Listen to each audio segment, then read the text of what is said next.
베드로전서 1장 17절부터 25절까지의 말씀 교독합니다.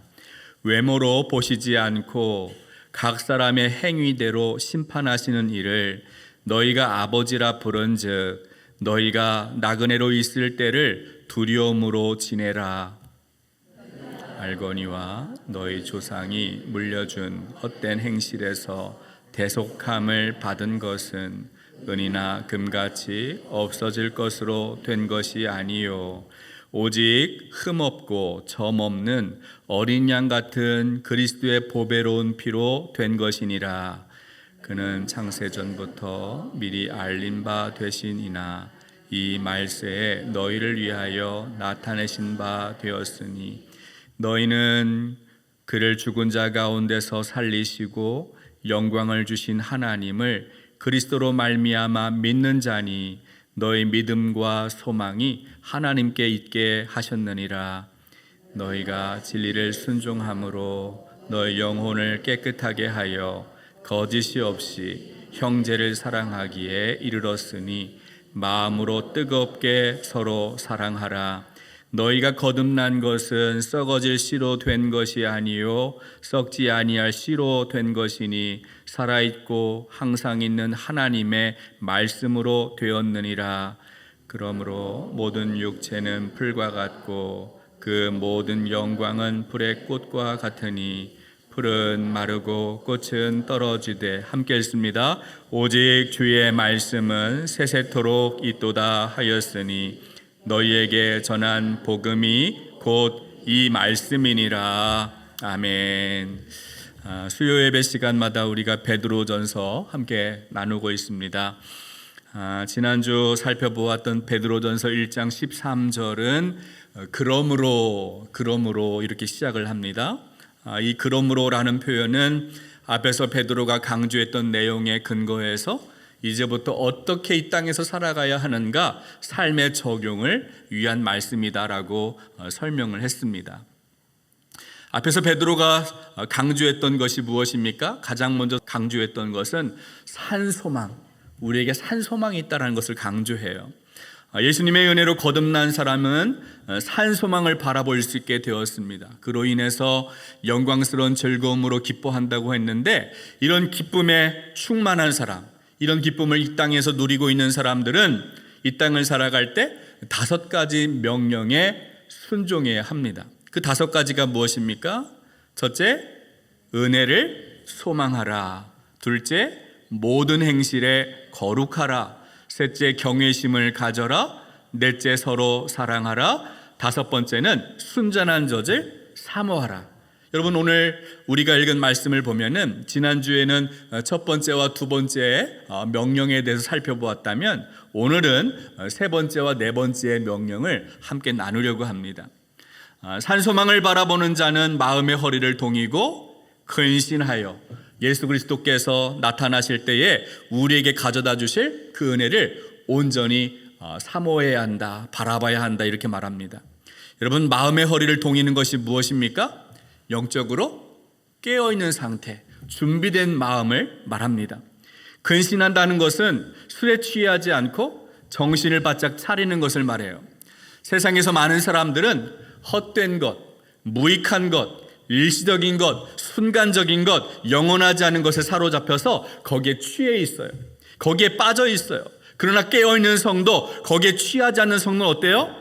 그리스도가 주실 그 영원한 것을 사모하면서 항상 깨어서 그것을 바라보고 그것을 기다리게 된다는 거예요. 두 번째 명령은 무엇이었습니까? 모든 행실에 거룩하라. 여러분, 거룩이 무엇이라고 설명했어요? 거룩은 그냥 우리 머릿속에 있는 어떤 추상적인 개념, 형이상학적인 그런 것이 아니라는 거예요. 우리의 일상생활 속에서 하나님을 닮아가는 것, 그리스도를 본받아 사는 것, 그것이 거룩함이라는 거죠. 종교적인 형식주의에 빠져서 겉으로 근엄한 척 하는 것이 아니라 하나님의 성품을 배우고 닮아가는 것이 거룩이라고 설명했습니다. 특별히 우리의 거룩은 모든 행실을 통하여, 우리의 언어를 통하여, 우리의 행동을 통하여 나타나야 한다는 것입니다. 교회 안에서 예배하는 시간, 예배하는 공간 안에서만 거룩한 척하는 것이 아니라 예배당 밖에 나가서 다른 사람을 만날 때에도 하나님의 선하심을, 하나님의 인자하심을 우리의 언어를 통하여, 우리의 삶을 통하여 드러내야 한다. 그것이 바로 모든 행실에 거룩함을 나타내는 것이다라고 말씀드렸습니다. 오늘은 이제 산소망을 바라보는 그리스도인들에게 주어진 세 번째 그리고 네 번째 명령을 함께 살펴봅니다. 우리 베드로전서 1장 17절 말씀 한번 같이 읽겠습니다. 17절 함께 읽습니다. 외모로 보시지 않고 각 사람의 행위대로 심판하시는 이를 너희가 아버지라 부른즉 너희가 나그네로 있을 때를 두려움으로 지내라. 아멘. 여러분, 베드로가 당시 그리스도인들의 정체성을 흩어진 나그네 이렇게 규정하고 있습니다. 그런데 이 땅에 살아가는 나그네가 이 나그네의 시간을 보낼 때에 어떻게 살아가라고 했습니까? 두려움으로 지내야 한다는 거예요. 두려움으로 지내야 할 이유가 무엇입니까? 베드로가 그 앞에서 어떻게 설명하냐면 외모로 보시지 않고 각 사람의 행위대로 심판하시는 그분을 너희가 아버지라고 부른즉 그렇게 부르니 그러니 너희들은 이 땅에 살면서 나그네로 지낼 때에 두려움으로 지내야 한다 이렇게 말하는 것입니다. 여기서 말하는 두려움은 단순히 벌 받을까 봐 염려하고 두려워하는 공포심이 아니라 하나님 앞에서 내가 어떤 존재인지 어떤 정체성을 가지고 있는지 내가 하나님의 자녀됨에 부름을 받은 나로서 하나님 아버지라고 부르는 내가 하나님 앞에 거룩한 경외심을 가져야 한다라는 뜻입니다. 여러분, 베드로가 하나님을 아버지라고 부른다고 말했습니다. 근데 우리가 부르는 그 하나님은 어떤 분이죠? 사랑이 많으시고 은혜가 풍성하시고 긍휼이 많으신 분인데 동시에 그분은 거룩하시고 공의로우신 분이고 행위대로 갚아주시는 분이다라고 말씀하고 있어요. 그 하나님을 우리가 믿는다면, 그 하나님을 향하여 우리가 아버지라고 부른다면 그 하나님을 향한 경외심을 가지고 함부로 사는 것이 아니라 책임 있는 삶을, 자녀됨의 삶을 살아가야 한다라는 거예요. 바로 이것이 세상에서 두려움으로 지내는 삶의 모습입니다. 다시 말하면 두려움으로 산다는 것은 세상의 욕망에 취하지 않고 하나님 나라를 의식하면서 그 나라를 영적으로 깨어 기다리는 삶을 말하기도 합니다. 반대로 하나님을 모르는 사람, 하나님이 없다고 주장하는 사람, 하나님을 향하여 아빠 아버지라고 부르지 못하는 사람들, 이런 사람의 특징은 무엇일까요? 여러분, 그 사람들이 하나님을 두려워합니까? 하나님을 향한 경외심이 있습니까? 그들은 눈에 보이지 않는 하나님을 두려워하지 않아요. 자기가 세상이 왕이라고 생각하고 삶이 전부라고 착각합니다. 그래서 자기가 인생의 주인 되어서 자기 욕망대로, 자기 탐욕대로 이끌려 살아가는 거예요. 하나님의 눈치를 보지 않잖아요. 자기가 하나님이라고 착각합니다. 그래서 그들은 그렇게 욕망에 빠져서 살아갑니다. 베드로는 이렇게 하나님을 두려워하지 않고 자기 욕망과 탐욕에 빠져 살아가는 사람들을 가리켜서 헛된 행실에 빠져 있다라고 말하고 있어요. 베드로전서 1장 18절 말씀 읽어볼까요? 18절 함께 읽습니다. 너희가 알거니와 너희 조상이 물려준 헛된 행실에서 대속함을 받은 것은 은이나 금같이 없어질 것으로 된 것이 아니요. 여러분, 여기에서 헛된 행실, 헛된이라고 번역한 헬라어는 마타이오스라는 단어를 쓰고 있는데요. 이 단어에는 무익함, 공허한, 목적 없는, 무가치함, 열매 없는 이런 다양한 뜻을 가지고 있습니다. 여러분, 창조주이시고 우리 인생의 주관자가 되신 하나님을 모르고 산다면 우리 인생이 어떻게 될까요? 우리가 이 땅에 사는 나그네라는 사실도 모르게 될 것이고 이 땅이 전부인 줄로 착각하게 되고 우리가 가야 할 궁극적인 목적지가 하나님 아버지가 준비한 본향이라는 것을 잊어버리고 산다고 생각해 보십시오. 목적 없는 인생, 향방을 잃어버린 인생, 무가치한 인생, 무익하고 공허한 인생을 살아갈 수밖에 없다는 거예요. 바로 그것이 헛된 행실이라는 것이죠. 세상에서 잠시 나그네로 살아가는 인생이 아무리 많은 것을 가져도, 아무리 높은 위치에 올라간다 할지라도, 아무리 많은 것을 성취한다 할지라도 그런 삶은 목적 없는 인생이기 때문에 헛되고 무익하고 가치 없고 목적을 잃어버린 인생에 불과하다라는 것입니다. 반면에 하나님을 경외하는 사람, 하나님을 아버지라고 부를 수 있는 사람은 어떻습니까? 그들은 헛되고 무익한 인생에서 하나님으로부터 구원받은 사람들이라는 거예요. 베드로는 이것을 대속함이라고 표현하고 있습니다. 새한글 성경을 찾아보니까 이 단어를 헛된 행실에서 풀려났다 이렇게 표현합니다. 바울은 이 단어를 속량이라고 표현합니다. 노예 시장에서 노예의 몸값을 대신해서 주인이 그 값을 치러주고 그 종을 사서 자유를 주는 것, 이것이 속량이란 뜻이거든요.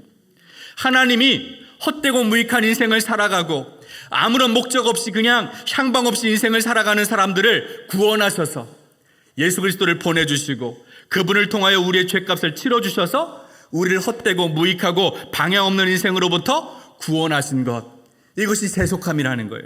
이것이 속량이라는 뜻이에요. 죄의 종으로 묶여 살던 우리에게 자유를 주셔서 하나님을 아빠 아버지라고 부를 수 있도록 우리를 자녀 삼아 주신 것, 이것이 헛된 삶으로부터 우리를 건져주시는 삶이라는 거예요. 여러분, 이것이 하나님이 베풀어 주신 은혜입니다. 하나님 베푸신 은혜예요. 베드로는 이 하나님의 은혜가 얼마나 고귀한 것인가, 얼마나 값진 것인가를 설명하기 위해서 은과 금을 이야기하는 거예요. 여러분, 은과 금, 이것은 단순한 귀금속이 아니죠. 세상의 사람들이 가장 가치 있게 여기는 금속을 말합니다. 대표적인 상징물이죠. 고대 사회뿐만 아니라 지금도 금은 굉장히 귀해요. 금값이 계속 올라가잖아요. 부의 상징, 권력의 상징, 이것이 금입니다.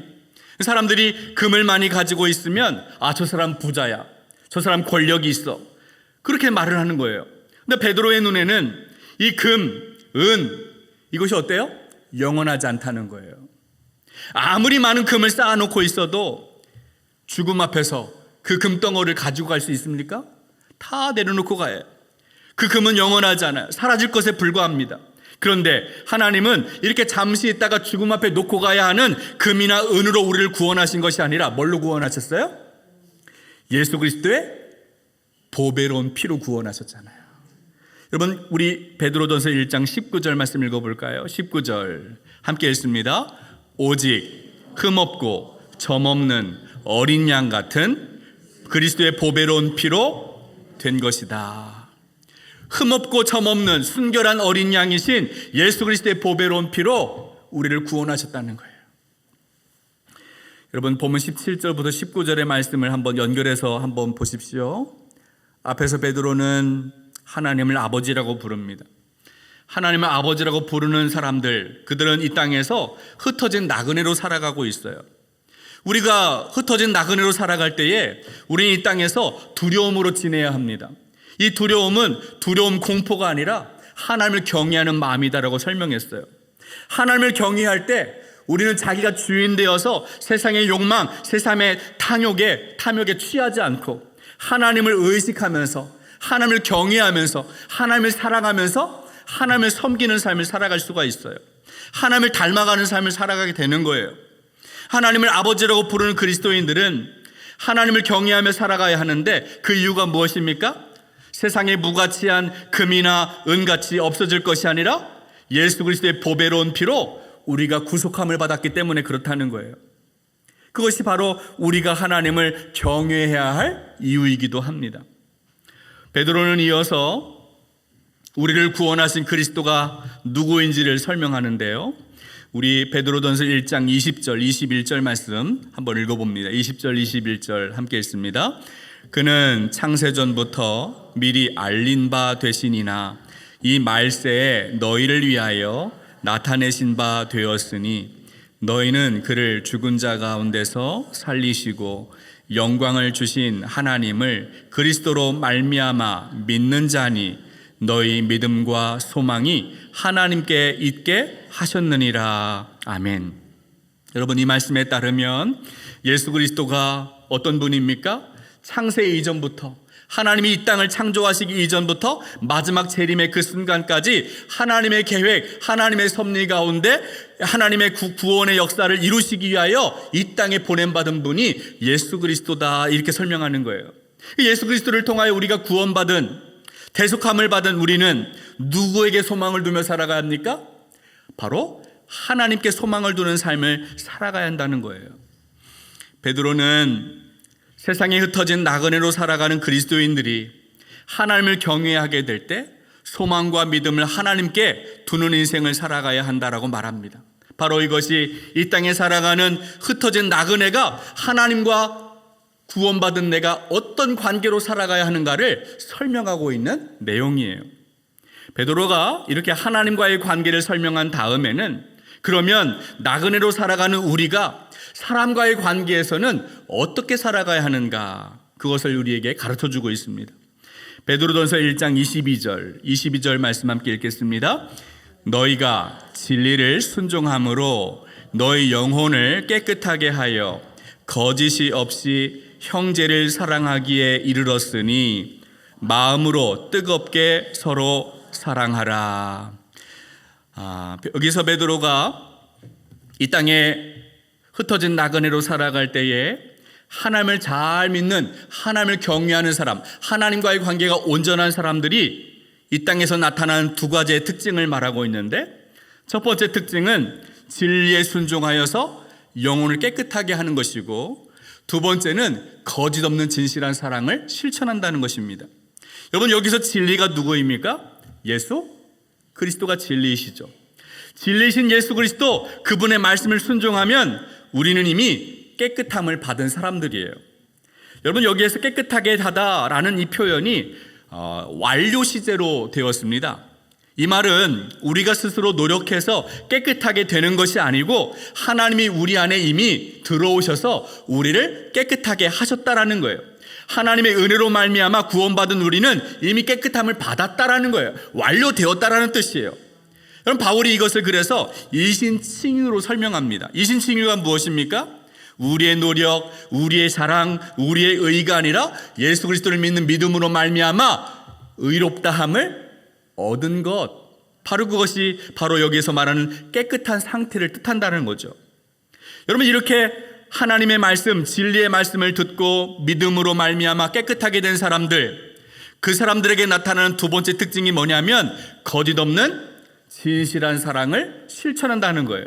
여기에서 베드로는 거짓 없이 형제를 사랑하라, 이렇게 말합니다. 여러분, 하나님은 어떤 분이죠? 우리가 믿는 하나님, 그 하나님은 거짓이 있습니까? 없습니까? 하나님은 거짓이 없어요. 하나님은 진실하신 분이에요. 우리를 구원하신 그 하나님은 진실하시고 거짓이 없는 분입니다. 그런 하나님을 우리가 아빠, 아버지라고 부르고 있어요. 우리가 그 하나님을 믿는다면 그 하나님의 성품을 배우고 닮아가야 하는 거죠. 하나님 우리에게 먼저 행하신 그 사랑, 하나님 우리에게 베풀어 주신 그 은혜, 이것을 우리가 깨달았다면 하나님과의 관계가 온전하게 된 사람은 반드시 사람과의 관계에서도 그 하나님의 회복의 사랑이 나타나야 한다는 것입니다. 바로 그것이 거짓 없이 형제를 사랑하는 것입니다. 베드로는 이것을 마음으로 뜨겁게 서로 사랑하라, 이렇게 덧붙이고 있어요. 여러분, 뜨겁다라는 것이 언제 사용하죠? 뜨거운 게 언제 뜨거워요? 불 앞에 섰을 때, 불을 만졌을 때 뜨겁잖아요. 불을 연상시킵니다. 여러분, 불이 어떤 성격을 가지고 있습니까? 자기의 모든 것을 불태워버리는 것을 말해요. 전적인 헌신을 뜻합니다. 여러분, 누군가를 뜨겁게 사랑할 때 그냥 대충대충 하면 사랑할 수 있어요? 대가를 치러야 하잖아요. 내 것을 내어주어야 진심으로 사랑할 수가 있어요. 말로 할 수가 없어요. 희생을 감수해야 합니다.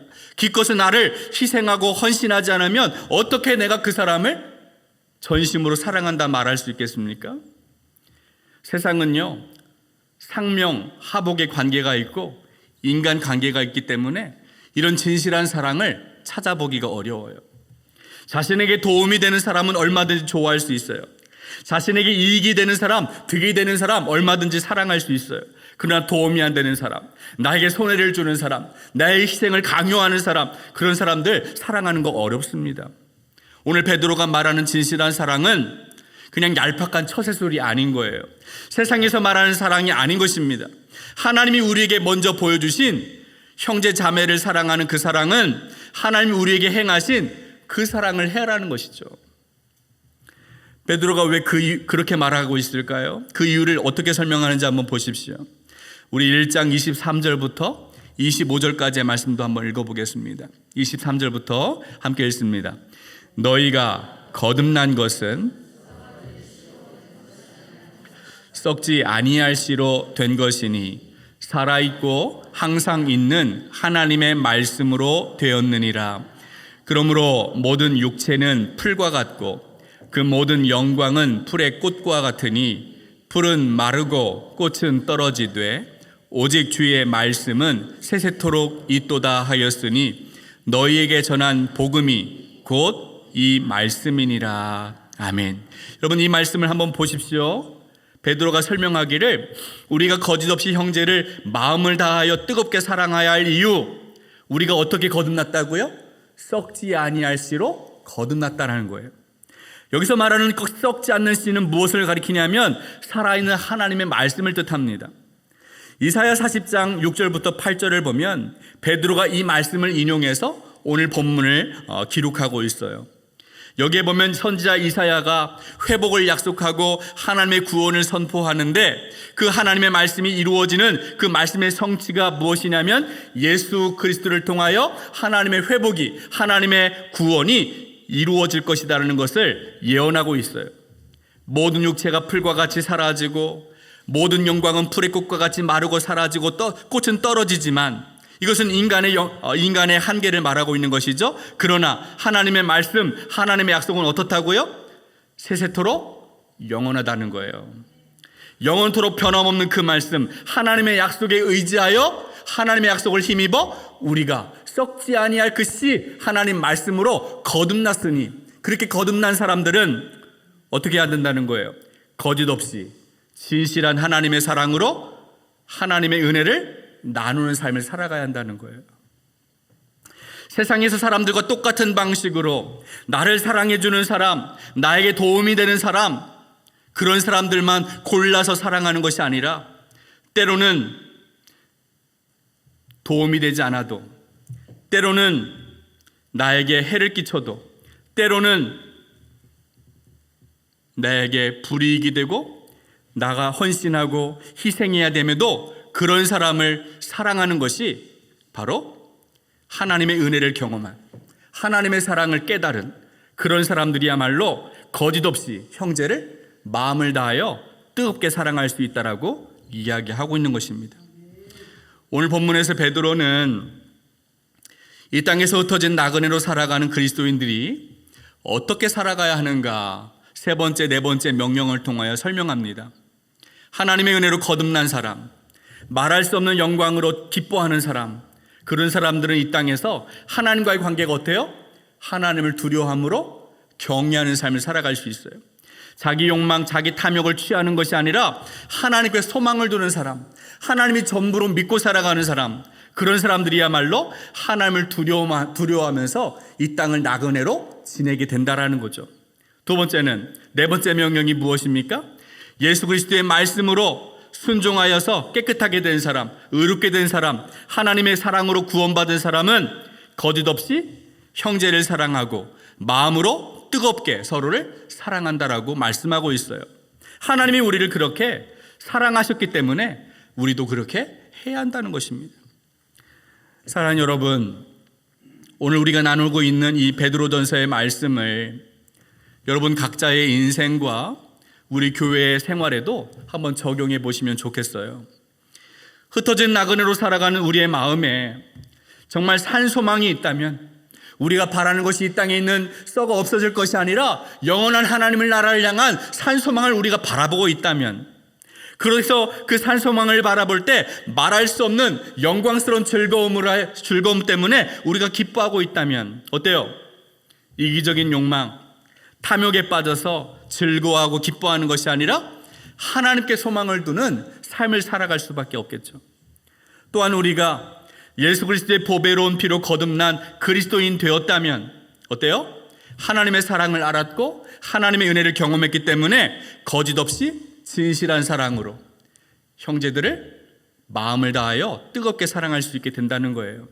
나의 이익이나 목적 때문이 아니라, 자기중심적인 사랑이 아니라 하나님이 내게 먼저 보여주신 사랑 때문에, 하나님이 나에게 실천하신 그 헌신의 사랑 때문에 내가 그 은혜를 먼저 누렸기 때문에 그렇게 해야 한다라고 가르치고 있습니다.